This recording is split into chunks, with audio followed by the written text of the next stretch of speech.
It is absolutely a great pleasure for me to welcome my friend and colleague to Boston College this afternoon. María de los Ángeles Aguilar is a Maya Quiché woman from the highlands of Guatemala, more specifically from a town called Quetzaltenango, or known to some of you perhaps as Xela. She was born as a civil war in her country was winding down and became interested in issues of memory in archives and in state-sponsored violence, viewing the historical process as a path that could allow her to better explore and make sense of place and society. Those interests, among others, and her imminent family perspective led her to the PhD program in history at Tulane University, from which she graduated last year. We're delighted to welcome her here as a modern historian of Latin America with research that centers on state-sponsored violence, police studies, memory, and criminalization in Latin America. I've had the pleasure of listening to her speak before, so I'm delighted that she's brought her research here today because it helps us to understand some about the perpetrators of violence in context of armed conflict and beyond, and specifically more about the Guatemalan National Police and how members of indigenous, poor, and urban communities were swept up into cycles of structural violence, which inserted them in many ways and turned them into participants of the machinery of violence. So we look forward to Maria's presentation. She's currently a postdoctoral associate at the Council on Latin American and Iberian Studies at the MacMillan Center at Yale University. And for those of you who know where Yale is, it's just down the road a bit, and she'll be there for another year. So we're delighted that she's here today because she's got a full teaching schedule there. So welcome, Maria. Thank you. Thank you for being here. Good afternoon, everyone. This is my first in-person event, so I'm really excited. Thank you so much, Brenton, for inviting me. It is a pleasure to be here sitting next to you at this university that I've heard so much about and that has created so much wonderful work. So thank you so much, and thank you for having me. Today's presentation is going to focus on the Guatemalan National Police and the process of criminalization. So as Brenton mentioned, she's heard me talk about it before. This is going to be a little different. Whatever. I'm very much looking forward to it. I'm really excited to be sharing my work with you. This is work that is part of a chapter of my dissertation. And I apologize, I'm going to take off my mask because I feel like I can't breathe and talk. Okay, so my talk today will center on how the counterinsurgency logics of the Guatemalan National Police during the country's 36-year civil war went beyond actions of political policing. I will focus on how the systematic process of violence enacted by the police as an agent of the state, but also as an institution with its own internal logics, affected those who transgressed the norms of what was morally acceptable based on the precepts of conservative, racist, and patriarchal military regimes in power. As I mentioned, the work that I'm sharing today is part of a chapter that I wrote for my dissertation, but my dissertation centered most, if not the majority of its research on the historic archive of the Guatemalan National Police, or AHPN as it's known in Spanish. And for those of you who are not familiar with this archive, I want to start by providing a bit of background on the archive and the sources before moving on to my talk. Thank you. The AHPN is one of the largest police archives in all of Latin America. It was accidentally discovered in July of 2005. This unexpected discovery is and will be, for a country like Guatemala, where good news aren't common and where memory and history have no value to those in power, an example that sometimes the miracles prayed by for those affected by violence do happen. It is important to stress that the AHPN is an administrative archive. Its contents do not make major or explicit revelations of abuses committed during the Civil War. Instead, its contribution, as well as its drawback in some sense, it lies in its volume and the detailed data keeping, which allows researchers like myself and others to make connections and find the subtle ways in which the Guatemalan security forces documented their lawful and also unlawful actions. The archive housed The archive was housed in what was believed to be a former torture center, characterized by its maze-like structure and minuscule rooms, contains an estimated 80 million documents that until 2018, workers had managed to scan 24 million of these documents. This digitized material is the one to which researchers have access to, because a lot of these documents have been used in transitional justice cases. Researchers don't have access to the physical document to secure chain of custody. So these millions of documents that have been digitized is the material that I had access to, and were some of the documents that I was very fortunate to work with. So now I want to introduce you to one of my sources that you have behind me. This is the Álbum Fotográfico de Delincuentes, or Album of Delinquents, a document that perfectly illustrates how the police framed the criminal subject in Guatemala. The album is in reality composed of 38 books and contains an estimated 80,000 photographs of alleged criminals captured by the National Police. The crimes included in the album are many: robbery, home invasion, murder, drug possession, forgery, counterfeiting, immigration violations, prostitution, among others. In one of the albums, the police even photographed the suspects who were arrested posing with the objects related to the crime that they were being accused of. A brief description of the crime of which men and women were accused of accompanies their mugshot, along with the name and at times their alias. The photographs capture portraits of men and women of all ages spanning for 3 decades. Some of the portraits have a cross on their faces, indicating that the person died, not specifying the manner of death. There were also some albums devoted entirely to documenting the faces of deportees. These portraits are generally of people from different backgrounds and of all ages, as I mentioned, including minors, children, and senior citizens. They also contain individuals from different racial and ethnic origins. As you can see in this image, this is one of the pages from one of the albums. In studying the violence of the 36-year war and the legacies of violence, much emphasis has been placed on how violence affected those who were in one way or another politically organized, or in the case of Guatemala, and for just reason, on how indigenous communities experience and withstood said violence. However, to understand counterinsurgency, we also need to look at other groups deemed as others by the state and by its security forces, because many of those social constructions of criminality remain to this day and continue to affect and shape public policy and fuel demands for mano dura governments, as well as regressive legislation in a lot of these countries, including Guatemala. In 1975, so I'll start now. In 1975, the Minister of the Interior assigned the police the task of monitoring certain areas of the city to stop what he called, and I quote, an invasion of prostitutes and homosexuals, unquote, who the ministry accused of committing robberies, and I quote, giving the city a bad reputation, unquote. The state's criminalization of prostitution was part of a process of controlling women's bodies, which during the time was also linked to police extortion and accusations of counterinsurgency. The print media, weekly reports, and police reports highlight the social cleansing campaigns that the police carried out in the city.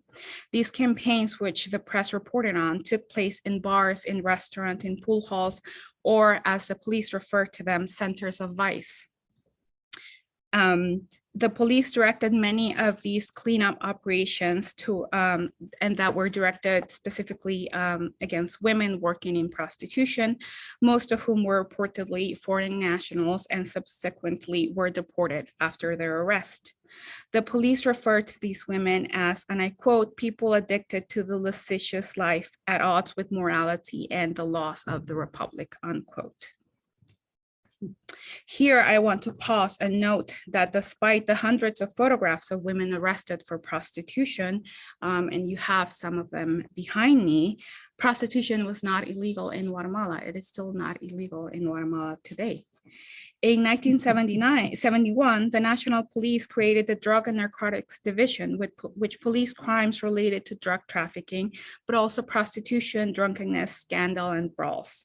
However, even though women were listed as having been arrested for prostitution, the majority were in reality arrested for violating sanitary regulations, since according to a 1936 decree, all women engaged in prostitution had to be registered with sanitary authorities.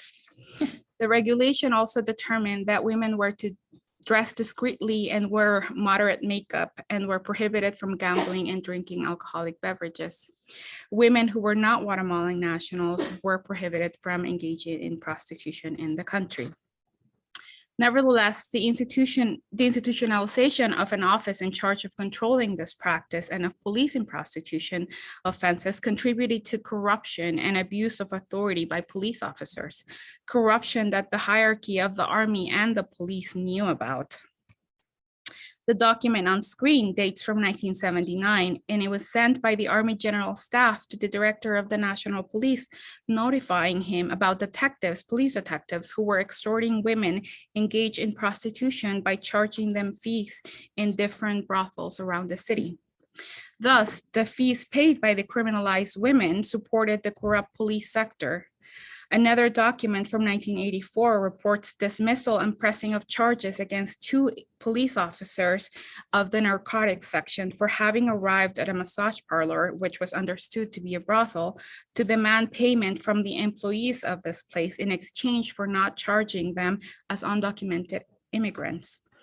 While there was not a lot of information on what led to the arrest of these 2 police officers, one can assume that the coercion by the officers became too public and the police had to act on it. Many of the women working as prostitutes in Guatemala were foreigners who, as I mentioned, were prohibited according to the regulatory code implemented at the beginning of the 20th century, and which remained in force with a few modifications until democratic transition in 1985. Police threatening to arrest or arresting women accused of being prostitute is all too common in the sources, in the police sources. And here I have another photograph that was found in one of these albums that contains a group of women who were arrested for practicing prostitution and accused of being immigrants. The public was also aware of the link between police and prostitution and often condemned such acts. This was the case of Miguel Ángel Osoy Pérez, who sent a memo to the Special Investigations Department of the National Police to denounce the deputy chief of a police station in his neighborhood, accusing him of firing, and I quote, firing shots in public, riding with prostitutes in a police vehicle, not providing assistance when requested, and attending sporting events as a fan and not as an authority, unquote. The internal police investigation determined that the accusation against the deputy chief was false, and after interviewing, this investigation was carried out by the police, and after interviewing local neighbors, it was the police determined that the chief behaved correctly in his actions, that no one had ever seen him drinking liquor, and that he was not firing shots in public, and I quote, much less walking with women of ill repute, unquote. The conclusion given by the deputy chief and accepted by the police investigation department was that on that day, on the day of the reported incident, 2 women asked the chief to shoot 2 vultures at the local slaughterhouse so that they could use the birds as medicine to cure 2 relatives suffering from epilepsy. The police department accepted this explanation and forwarded the summary to the Director General of the National Police, who closed the investigation. The numerous pages of photographs of women arrested for prostitution reveal the abuse of power by the police who criminalized women and took advantage of their work and situation, as well as the existence of a type of job that, despite being criminalized by the police and the military, continued to be practiced. It represented a means of subsistence for Guatemalan and foreign women, most of whom were undocumented, as the records in the albums show. These documents, however, do not delve into whether prostitution was part of human trafficking networks or part of a larger Central American migration exodus of population fleeing the political struggles taking place in the region. For example, by looking at a few reports of the detective corps, only a few arrests are of individuals accused of human trafficking or by people who were violating the law against sexual prophylaxis. Thank you. What the arrest reports do show is that women were being doubly criminalized, even when the police pretended to act against human trafficking. For example, in 1971, the police arrested a Costa Rican couple for human trafficking and prostitution. They determined that the arrested man had taken advantage of a romantic relationship with his partner to force her to stay in Guatemala and engage in prostitution, raping her when she refused to do this. Even though she was a victim, the police still arrested her and sent her to prison, accusing her of prostitution as an immigrant. In other words, the content of the album and the police sources illustrate the profound violence exercised against women by the state. The slide on screen shows that police arrested women not only for prostitution, but also for assault, theft, marijuana trafficking, but also for insulting authorities and inducing abortions.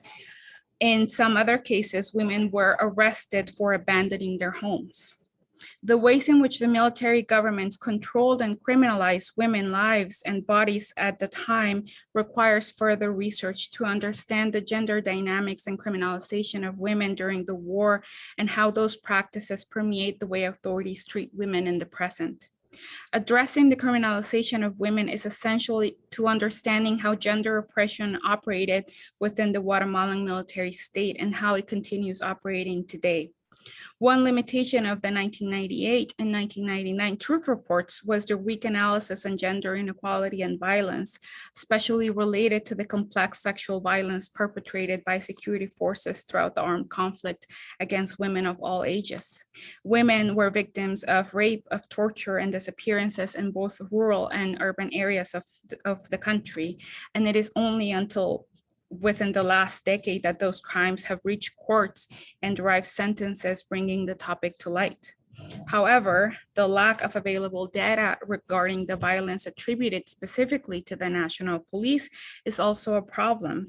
When it comes to state-sponsored violence during the armed conflict, the best source of data continues to be the report by the Commission of Historical Clarification. This report places blame for 93% of the human rights violations of the war on state security forces. However, the report does not contain a category specific to the percentage of responsibility of the National Police. Hence, to this day, accounting for police responsibility in human rights violations and abuses is hard to define. The report also determined that only 3% of the violent acts that took place in the Department of Guatemala. And so from this percentage, it's still hard to determine how much of that violence was specific to Guatemala City and to violence committed by the police. And yet the violence of the police sources reveal that women faced a permanent process of criminalization in their daily lives, not necessarily related to political activities or organization process, but to the patriarchy, unequal conditions, and power relations to which security forces subjected them. However, women were not the only group affected. Gender identity and sexual preference were also excuses used by the police to criminalize, arrest, and violate diverse sectors of Guatemalans regularly. The LGBTQ population, especially gay men and transgender women, were heavily policed and criminalized during the war. Although homosexuality was not labeled as a crime in Guatemala, within a symbolic punitive framework, the police criminalized individuals based on their sexual and gender orientation. This reveals that sexual nonconformity represented a political affront to those in charge of the police, which was the conservative military governments, leaders that historian Benjamin Cohen calls moral technocrats, for whom controlling the country also require controlling sexuality. It is perhaps for this reason that the Manual de Guerra contra Subversiva, or the Counter-Subversive Warfare Manual, the textbook used by the military and the police in the country from the 1970s onward to train its forces, stressed that the defense of the state was achieved through, and I quote, the defense of values such as freedom, dignity, and Western moral values, unquote. Within these Western Christian values to which the Guatemalan military bureaucracy supposedly adhered to, there was no room for, and I quote, homosexuals, scandalous drug addicts, pimps, corruptors of minors, effeminates, and identity usurpers, unquote, all labels and accusations attributed by the police to members of the LGBTQ community. Consequently, even though there was never any legislation that classifies sexual preference or gender identity as a crime, the state, through the police authorities, took on the task of cruelly criminalizing, surveilling, persecuting, and detaining individuals under fabricated crimes. For example, they arrested people for accusing them of pedophilia or of practicing homosexuality in public, or others were arrested for offenses against morality. In addition, the police recorded the sexual orientation of some of the detainees' name next to their name as an aggravating circumstance, even when these markers had no relation to the crime. And here, this is another page from the album, and I'm going to close in on one of the men who was arrested. On the image on screen, which corresponds to one of the albums, the police typed the name and crime for which this person was arrested. However, they handwrote the word homosexual above the name of this person in the second row. This handwritten addition represented a symbolic violence that justified or legitimized state violence against the LGBTQ population. Likewise, trans women were accused of impersonating whenever they provided their female name and not their official male name. In addition, they were sent to male prisons, which violated their physical integrity. In the case of transgender women, by imposing the heteronormative identity on them and not respecting their assumed identity, the police added physical violence to the symbolic violence. This was reflected in the files where the police continued to identify them by their male names, and their pictures were placed in the male section of the albums. This is one of the examples. The extra annotations show how sexual identity or orientation became an aggravating factor for the police. This is also evident in some police reports. In a summary of police activity of 1984, the police reported the arrest of a gang of kidnappers. The first line of the document, however, highlighted that 6 people were arrested and that 2 of them were homosexuals, without explaining why the sexual identity of the detainees was pertinent to the crime or to the investigation process. It is necessary to point out that the criminalization against the LGBTQ population was also a recurrent practice of the police during the revolutionary period, and not just during the time of the war. In files dating back to 1950, the police of the revolution, which lasted 10 years from 1944 to 1954, referred to men, to gay men and to trans women as, and I quote, huecos, a derogatory name, accusing them of dancing naked and committing, and I quote, immoral acts of hermaphrodites, unquote. Hence, this violence against marginalized sectors needs to be approached as part of a larger process of discrimination and abuse. The policing practices of criminalization and re-victimization of women accused of prostitution or against members of the gay and transgender population shows how the control of sexuality must be analyzed as a historical characteristic of the Guatemalan state. Considering that even though the process might have increased during the war, it cannot be considered as a characteristic solely of the counterinsurgency state. To start concluding my presentation, I want to show you one more document, this one originating from the Center of Joint Operations of the Police, a unit that operated with military and police intelligence. In this memo, the enemy forces are described as subversive and common criminals who operate throughout the Republic, especially in the capital. Based on this description, common crime overlaps with the alleged subversive crime under categories that have no limits or borders. The police, as a key tool of the state, endorse a vision of crime and the criminal, which combined counterinsurgency with everyday crime because their objective was to achieve a generalized criminalization of the population to be able to act against it at any time. In the Guatemala of the armed conflict, the war against subversion was also portrayed as being part of a war against immorality. The process of criminalization of groups viewed as other or transgressors of these Christian morals was part of a national project formulated by the different regimes and military factions that governed Guatemala during the second half of the 20th century. In the cases of the members of the LGBTQ community and of women, the police as an institution and arm of the Guatemalan state contributed to the construction of a symbolic imaginary that did not emerge spontaneously, but, and I quote, through a series of institutionalized practice and behaviors within which violence played a role of dissuasive punishment for those whose sexual orientation, gender identities, and gender expressions deviated from the established norm. And here I'm quoting a Guatemalan scholar. Guatemala's counterinsurgency was a false process of state morality that sought to impose on its citizens a label that was similar to that imposed on those it considered communist or subversive, that of enemy. The police perceived and portrayed these groups as meriting the shame, the abuse, the bribery, and the violations that were inflicted on them, violences that continue to this day. Thank you.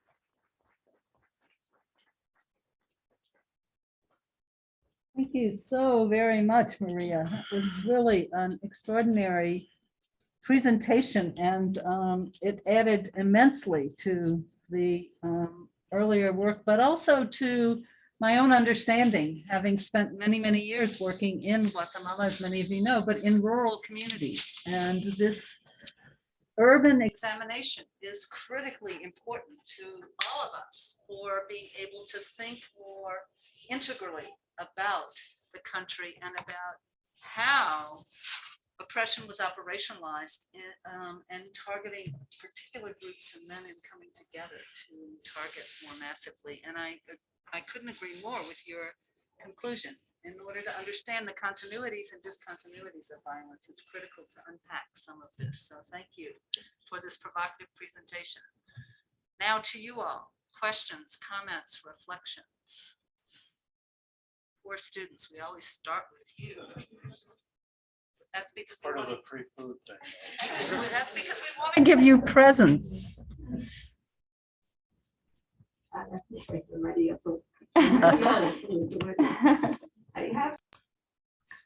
Thank you, Maria, for your question. I'm going to repeat it so that people on Zoom can hear it. You were asking how Maya communities view LGBTQ communities. That is a very good question and not one that I will be able to answer. So first, my research centers on Guatemala City. That is where I focus my research. Just because of the immensity of the sources, it was impossible to think about something that was country based. So I tried to limit that by focusing on Guatemala City and how the police viewed the members of this community. In terms of how Maya or Quiche communities view LGBTQ communities, you're gonna have different answers. Guatemala is still a very conservative country. And I think we need to think about the legacies of colonialism and how that patriarchy that we've been carrying for centuries still plays a role in how different groups, even indigenous groups, view sexual preference, gender identity, gender diversity. So there's no one answer. It's going to depend on the place and on the families as well. But I would say that Guatemala is a very conservative country, and that also applies to indigenous communities. Well, Maria launched us into complexity here. Yes, So you mentioned. you want to introduce Yeah, yourself? sorry, I'm Beatrice Costas. I'm senior undergrad. And we're here mostly for a poli-sci class that our professor recommended to come. Wonderful. So my question was more about like the photographs and the albums, and how you mentioned that some of them aren't available to researchers. Do you think that those parts of the albums would give newer information to the research, to the actual research knowledge? Great question. Can you tell me your name again? Beatrice. Beatrice, thank you. So the question was whether access to more sources would provide a different understanding of what was talked about. So here, the albums are available. Those were digitized. Those have been available, but you asked a very interesting question because at the beginning of my presentation, I said that the documents were digitized until 2018. And that is not because I finished my research in 2018. It's because the archive has technically been closed since 2018. So at the moment of its discovery, there was a huge movement, human rights movement to protect this archive. It was an archive that the government denied existed. So when it was found, it was protected. And for several years, the Human Rights Ombudsman Office was in charge of this archive. And then they transferred over control to the Ministry of Culture in Guatemala, which is the one in charge of archives in the country. However, the archive is in a very complicated situation because one, it is housed in a building that belongs to the Ministry of the Interior, which is the one that controls the police and the military. Well, no, just the police. So the building belongs to the Ministry of the Interior. The documents are under the control of the Ministry of Culture. Neither ministry was willing to provide funding for this archive. So a lot of the funding, and also because they were aware of the human rights potential and transitional justice potential of these documents, a lot of the funding came from outside sources, and a lot of governments were giving money to this, including the United States. And all of these funds were being channeled by the United Nations Development Office in Guatemala. With the last government that was in power, all of this changed. So the archive has been, as I mentioned, a lot of its documents have been used in transitional justice cases. And some of the last cases were targeting members of the Guatemalan military, and especially those involved in intelligence operations. So they were more high-ranking officials. And after one of the last trials, the Molina Tyson trial, where it was very clear how the police documents were used, the government basically, alongside the United Nations office, shut down the archive. They shut down its funding. They refused to keep controlling the funding. So there's no funding for an archive that at one point had over 100 workers and now has, I believe, like no more than 10. So it's impossible. Technically, it's still open, but it's really impossible to continue the digitization process and cleaning up. So I am sure that as more documents become available, there is also many more things to be learned. But also, if you think about it, our lifetime is not sufficient to go through 24 million documents, right? So even what's available is a lot. But the other thing that happened is when the archive was discovered, there was an emphasis on cleaning up and digitizing the 10 years where violence was at its height. So from 75 to 85. So the majority of the document, as you can see from my presentation, those were the years that I mentioned, because the majority of the documents that are available are from these dates. So I have 3 questions here and 1 online, which actually came in before the 3 of you. So let me give this one and then we'll go this way. From your presentation, it seems racism is cross-cutting in state actions. However, during your research, did you find specific instances of targeted racist violence by the police? That is also a very good question. And that is the other reason why I was okay with working in Guatemala City.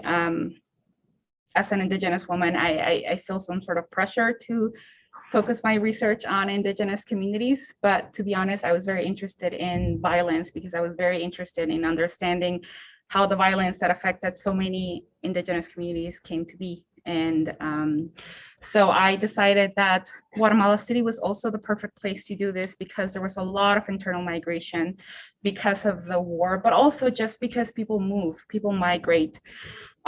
So there is definitely, we see in the sources how racism affects the way that one, police criminalized people, but also the way that the police was formed and created its units. I unfortunately did not have time to incorporate that. That would have been a different paper.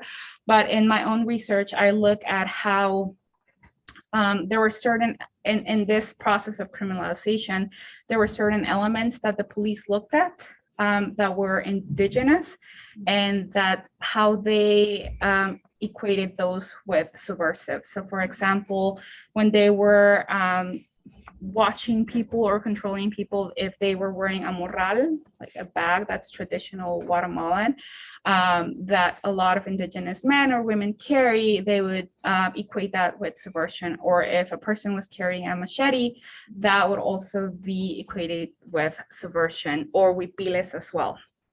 So these elements would be used to equate Indigenous peoples with subversion. There is also a fascinating document that I use for my last chapter, in which the police is looking at a peace march, and they're describing all the different people who are participating in this march. And then they specifically note that there is a heavy Indigenous presence in this march. And they say that even though they're there, they're probably being controlled by other groups, right? This denying of agency to Indigenous populations. And yet they include the phrase, these groups need to be neutralized, right?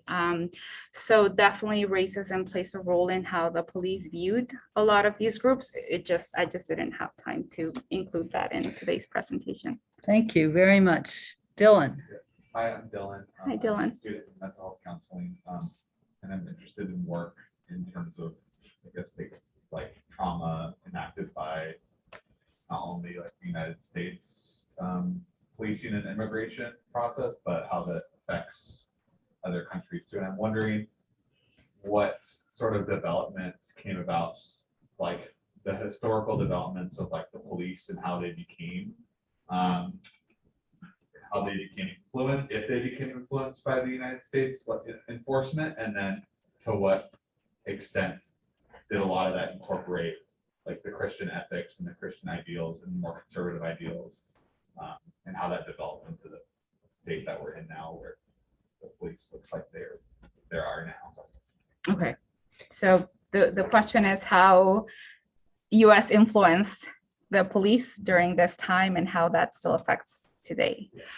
Yeah, after the 1954 coup, or starting with the 1954 coup, the United States kept providing aid to the Guatemalan government, but specifically to the Guatemalan police. There was an office of that was in charge specifically of training police officers, and including the album that you saw, that was part of this process of modernizing police, of having finally, in a lot of other countries, these albums exist, but they came a lot, before in the 19th century, whereas here we see it a lot later, and it was part of this process of modernizing. And this is just one source that shows this. There's also index cards that were created to keep better track of of the population and population who is being controlled. There's a historian, Kirsten Weld, who's here at Harvard, who has written an excellent book that looks at the influence of the US in the police. But there was definitely a lot of training. And I think that we see the type of training that happened with the military in terms of going to the School of the Americas, but that happened more with the police chiefs or middle ranking police officials. With the lower ranking, really, you see the influence of the US in terms of how documents were stored and how the gathering of information happened. Thank you. I think, was it?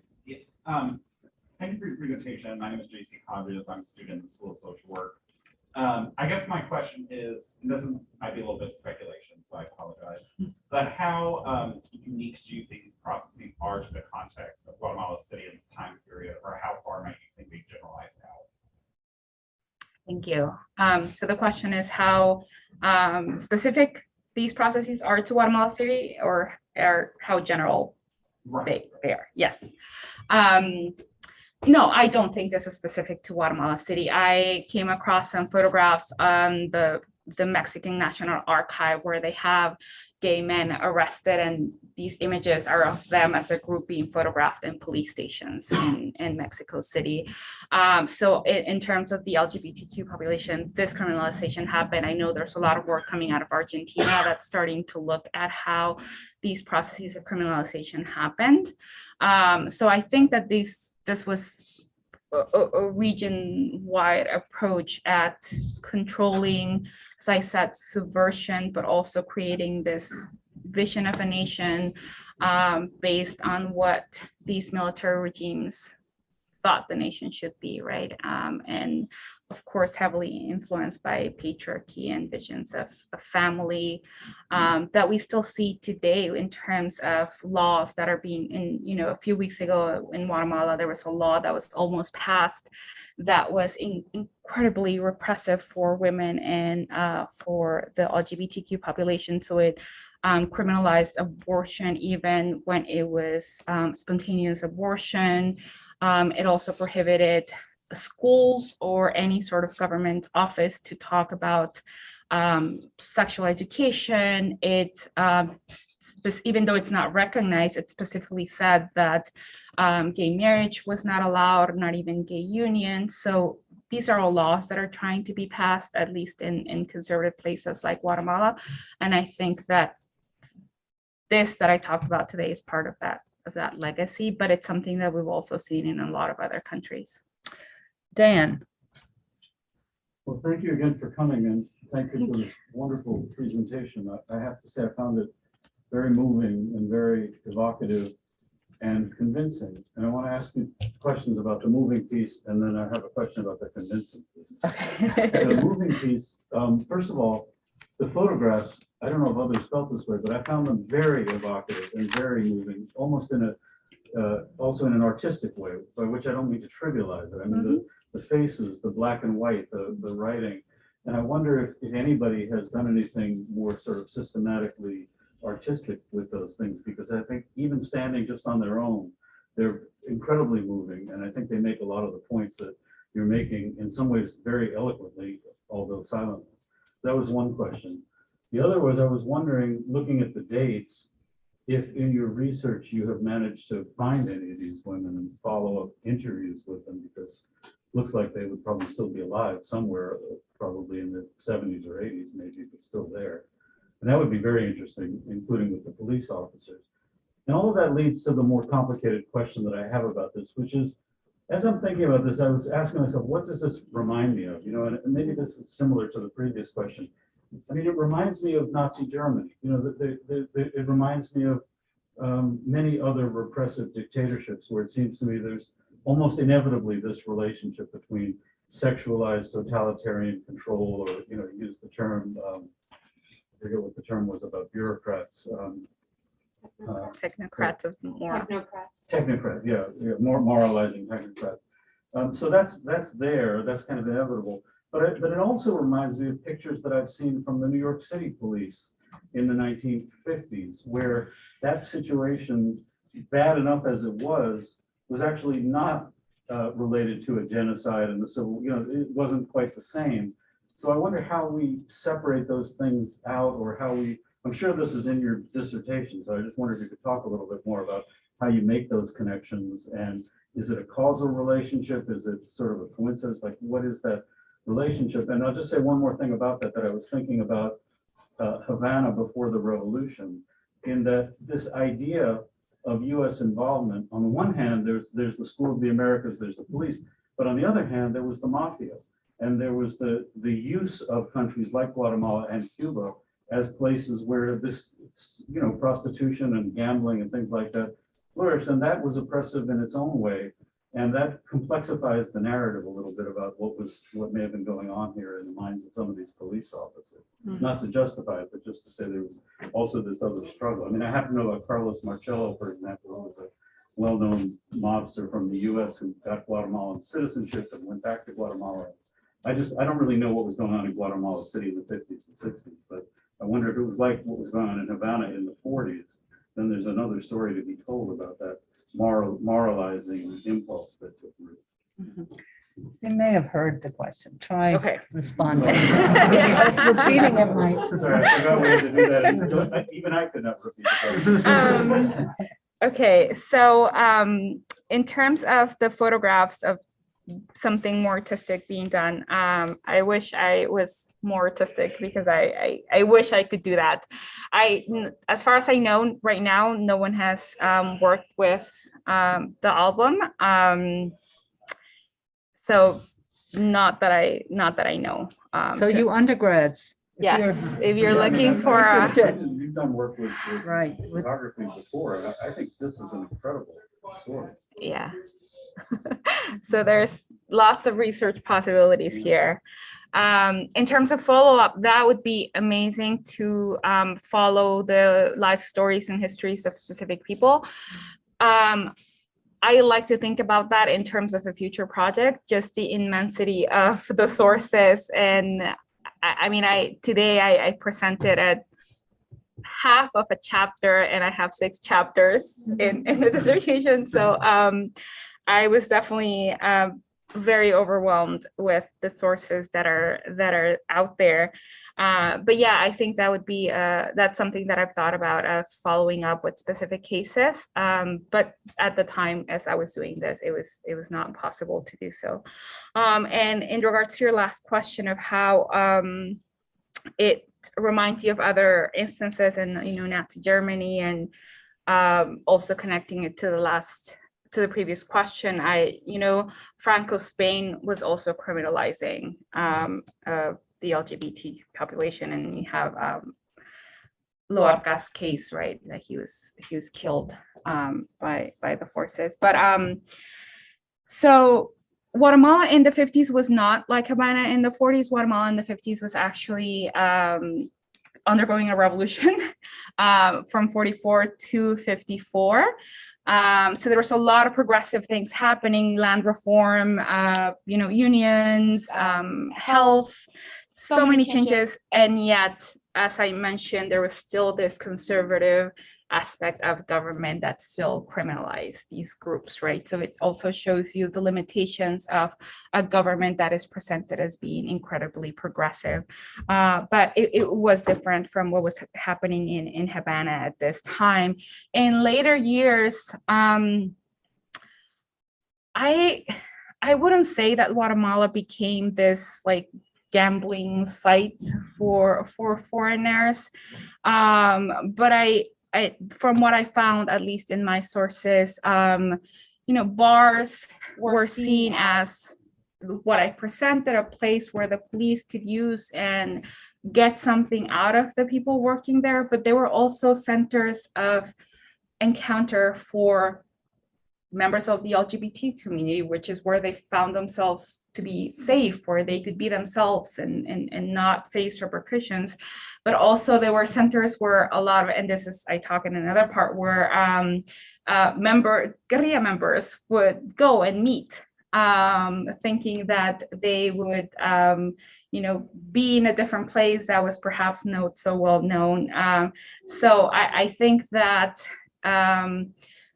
bars and clubs were seen in a different light than what was happening in Havana in the 40s. So I wanted to ask a question, but I've got three more here. So let me defer to the people online. One question, the next two are interrelated. The first one is, what was the church's role in all of this? How did the police view or interact with the church? And did you come across any documents that would have shed light on that? And this next one has to do with the mention of Guatemala as a conservative state, and a particular question about whether or not you experienced any pushback or backlash from authoritative figures when you were doing your research. So the first question about the church, I unfortunately will be completely honest and say that I don't know the relationship between the police and the church. The documents that I came across with were very scarce in terms, oh, well, no. I am lying. So I found two things. One, members of the church hierarchy receive protection from the police. So at times you find documents of who the police in charge of taking care of a specific church authority were. So that's one thing. But what became really interesting, and this is in a different chapter that discusses the way in which ordinary citizens denounce their neighbors to the police, is that there were not a lot, but I found sources of people denouncing priests. They would denounce their local neighborhood priests for what they were talking about in their sermons, in their church sermons, but also because of the people who were going in and out of the church. So that is what I can say about the police and the church. It was definitely in their eye of internal enemy, and it was definitely a group that was heavily policed and controlled. And so the other question in terms of if I have received backlash while conducting research, I have a story about this, and it's actually not about the human rights element of my work, but so I started working at the police archive in 2008. So it's been a long time. This was I knew about the archive because it was, of course, in Guatemala, and I'm from Guatemala, but I worked for my undergraduate thesis on the police archive. So that's why I began working in 2008 there. And at that time, I did my undergrad at the University of Texas at Austin, and they were planning on having an alliance with the archive to have some of the digitized documents online through the university's website. And this is something that was actually accomplished. And if you are interested in looking at the documents, which I encourage you all to do, they are online through the University of Texas website. They have also millions of these documents uploaded. So as these talks were happening, I was invited to a meeting in which the human rights ombudsman of that time, this office was still in control of the archive. He was going to be there, and a few of the students who were interested in working in the police archives were invited to this meeting to present their projects and basically gain permission to work at an archive that at that time was still not open to researchers. So I was the only woman out of the group of students, and I presented the research at that time, which was about university students and police. And after I made my presentation, the human rights ombudsman looked at me and said, "I cannot grant you access to work in the archive because you're a woman and because you're a single woman. And if you travel by yourself to Guatemala City, you run the risk of getting pregnant and then working at an archive that has a lot of rat and bat guano that will make you sick and force you to have an abortion." And these were his words in a meeting full of professors and other students. Wow. So that was my experience with my first pushback in trying to work at this archive. I, of course, still went and, didn't ask for his permission again, and was able to do this work. But this is the first pushback that I had in terms of working with the archive. And then I can't say that I personally had any other further pushback in terms of the human rights aspect of my work, but I also know that I just finished it last year, and I also haven't really made it that public in Guatemala. I've presented about it in the United States, which also I am aware gives me a privilege of being able to be more free in terms of speaking about my work. And I feel a lot safer talking about it being here than being in Guatemala, to be completely honest. Well, here's a follow-up question from Brazil, in which James Morrow, who's known to some of you, congratulates you on the presentation and applauds the strength of the images. I would like to know how this police brutality is present in the general society in Guatemala today. In authoritarian societies, the police are a tool of the authoritarian elites and the wealthy classes in general. Is that so in your experiences in Guatemala? Yeah, absolutely. I think that the police as a tool of the state and of those in power is something that is true in Guatemala. To this day, there is a lot of police brutality. There have been some recent protests in the last couple of years, and the police have acted very violently against students, youth, and people, just civilians who were out and were protesting against corruption and against the government. So that is still very much the case of the police in this role of being the heavy hand of the state. So yeah, that's still the case, unfortunately. And then I would just like to both thank you, but also to comment one thing that struck me in the presentation, particularly in light of the comment you made about what has just been transpiring in an effort legislatively to implement some of these repressive practices, is to think about the multiple venues for repression that exist today. That is, your work has been incredibly illuminating to show how, despite the fact that there was no law against prostitution, there was an implementation of incredible repression against people identified as prostitutes. And now we see that going on, plus this legislative assault that we see not only in Guatemala, but we see all over the United States in many different states and somewhat federally. So it's a very illuminating study looking at an historical context that both helps us to understand what was going on in the city in ways that I think are not so easily available to some of us, many of us, but also to think about the complexities of these issues today and the different venues for persisting with these kinds of conservatives. So thank you so very much for being here.